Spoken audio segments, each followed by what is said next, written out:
Have you ever walked into a room and instantly felt like someone didn't like you? Or maybe you've been in a conversation where the person said all the right words, but something just felt off. Most of us think reading people is some mysterious skill that only detectives or therapists have. But here's the truth. Your brain is already doing it every single day. You're just not paying attention to the right signals. And the reason you're missing them isn't because you're bad at it. It's because you're looking in the wrong place. See, most people focus on what others say, but words are the least reliable part of human communication. So if you want to read people fast, you need to understand one simple psychological principle, and once you see it, you'll notice it everywhere. Let me show you what I mean. When we try to figure out what someone is thinking or feeling, we default to listening. We wait for them to tell us. We analyze their words. We look for clues in what they say. And that makes sense, right? Language is how we communicate. But here's the problem. People lie. Not always in the dramatic, malicious way, but in the small, everyday way. We say we're fine when we're not. We agree with things we don't believe. We laugh at jokes that aren't funny. We've all done it. It's a social survival mechanism. We've learned to hide our real thoughts behind a polite script. And because of this, words become a mask, not a mirror. But your body doesn't lie. At least not as easily. This is where the psychology gets interesting. There's a concept called leakage. It's when your true emotions slip through the cracks of your controlled behavior. You might say you're calm, but your foot is tapping. You might say you're interested, but your body is turned away. You might smile, but your eyes don't move. These aren't random quirks, they're signals, and your brain picks them up automatically, even when you're not consciously aware of it. That uneasy feeling you get around certain people, that's your brain detecting leakage. It's noticing the mismatch between their words and their body. And that's the first key to reading people fast. Stop trusting what they say. Start noticing what they do. Now here's what most people misunderstand. They think body language is a code you can crack.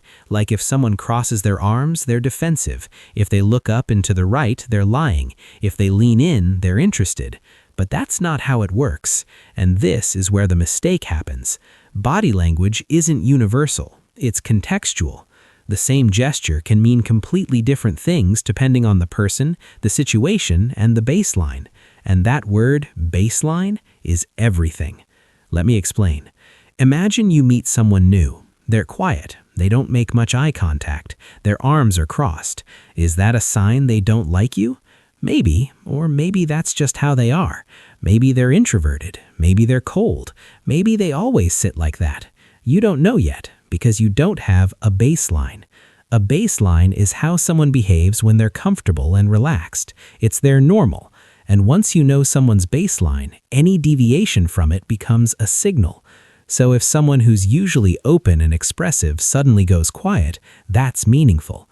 If someone who never fidgets starts tapping their fingers, that's meaningful. The behavior itself doesn't tell you much. The change does. But here's the problem. Most people skip the baseline. They meet someone once and think they can read them. They see a crossed arm and make an assumption. They see a lack of eye contact and jump to a conclusion. And they're usually wrong because they're reacting to a single snapshot instead of watching the pattern. That's why first impressions are so unreliable. You're making a judgment without context, and context is everything. Here's what's actually happening. Your brain is a pattern recognition machine. It's constantly comparing what it sees now to what it saw before. When something doesn't match, it sends a signal. That's the feeling you get when someone seems off.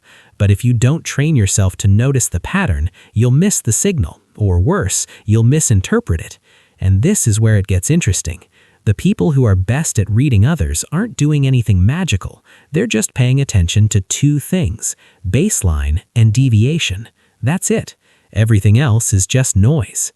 So how do you actually use this? How do you read someone fast without spending hours analyzing them? Here's the shift. You don't try to decode every gesture. You watch for clusters. A cluster is when multiple signals point in the same direction. Let's say you're talking to someone. They say they're excited about a project, but their voice is flat. their posture is slumped, they're looking at their phone. That's a cluster, and it's telling you something. They're not excited, they're going through the motions. Now compare that to someone who says they're excited, leans forward, makes eye contact, and their voice has energy. Same words, completely different reality. Here's the mental model. Think of communication like a song. Words are the lyrics, but tone, body language, facial expressions, those are the music. And when the lyrics don't match the music, your brain knows something's wrong, even if you can't explain it. That's your intuition. And intuition isn't magic, it's pattern recognition happening faster than your conscious mind can process. So instead of ignoring that feeling, trust it, then investigate. Most people miss this. Here's an example. You're in a meeting, someone proposes an idea. Everyone nods, everyone agrees, but one person hesitates for half a second before nodding. Their smile is tight, their eyes glance away. That's leakage. They don't actually agree, but they're not going to say it out loud. Not yet. If you catch that, you can ask a follow-up question.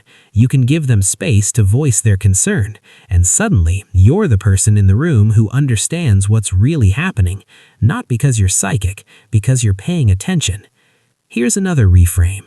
Reading people isn't about catching them in a lie, it's about understanding what they're not saying. Most communication is subtext. The real message is underneath the surface. And the faster you learn to spot the gap between surface and subtext, the faster you'll understand people. That sounds small, but it changes everything. Because once you see the pattern, you can't unsee it. You'll start noticing mismatches everywhere. In conversations, in meetings, in relationships. And you'll realize that most people are saying one thing and feeling another. Not because they're bad people, but because that's how humans work. So here's the key insight. If you want to read people fast, stop analyzing individual gestures. Start watching for two things, their baseline and any deviation from it. Look for clusters of signals that all point in the same direction, and pay attention to the gap between words and behavior. That gap is where the truth lives. Your brain already knows how to do this. You just need to give it permission to notice. And once you do, you'll realize you've been picking up on these signals your whole life. You just didn't know what you were seeing. Reading people isn't a superpower, it's a skill. And like any skill, it gets sharper the more you use it. So the next time you're in a conversation, don't just listen to what's being said. Watch how it's being said. Notice the shifts, notice the hesitations, notice the leakage, because that's where the real communication happens. And if you want to go deeper into the psychology of influence, persuasion, and human behavior, subscribe, because this is just the beginning.